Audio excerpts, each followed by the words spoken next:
ಹಂಗೆ ಹೇಳ್ಕೊ ಸಾಕು.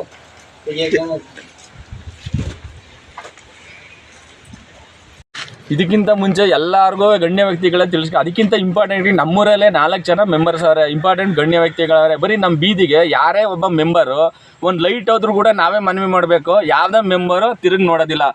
ಯಾವ ಕಾರಣಕ್ಕೂ ಕೂಡ ಯಾರೋ ಸತ್ತು ಬಿದ್ದವರು ಅಂದ್ರೂ ಕೂಡ ಒಂದು ಬೀದಿಗೆ ತಿರುಗಿ ನೋಡೋದಿಲ್ಲ. ಅವರೇ ಕೂಡ ಈ ಕಡೆ ಬೀದಿ ಡ್ರೈನ ನೀರ ತೆಗೆದ್ಬಿಟ್ಟು ರಸ್ತೆಗೆ ಬಿಟ್ಟಿರೋದು.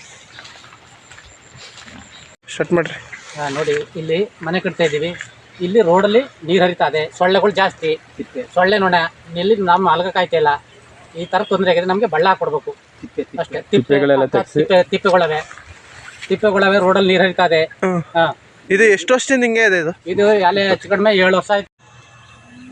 ಈ ನಾವು 2-3 ಬಾರಿ ಈ ರೋಡ್ಗೆ ಶಾಸಕರಿಗೆ, ಮಾನ್ಯ ಶಾಸಕರಾದ ತಾರಾಮಹೇಶ್ ಅವ್ರಿಗೆ ಭಾಳ ಬೆಂಬಲಿಂದ ಅವ್ರಿಗೆ ಕೊಟ್ಟು ಆಶ್ವಾಸನೆ ಕೊಟ್ಟಿದ್ರು. ಈ ರೋಡ್ 3 ಸರಿ ಆಗಿತ್ತು. ಅದನ್ನು ಎತ್ತಾಕಿ ಎಲೆಕ್ಷನ್ ಟೈಮಲ್ಲಿ ಮುಂದಿನ ರೋಡ್ಗೆ ಎತ್ತಾಕೊಂಡು ಹೋದರು. ಈಗ ಬಂದಿದ್ದ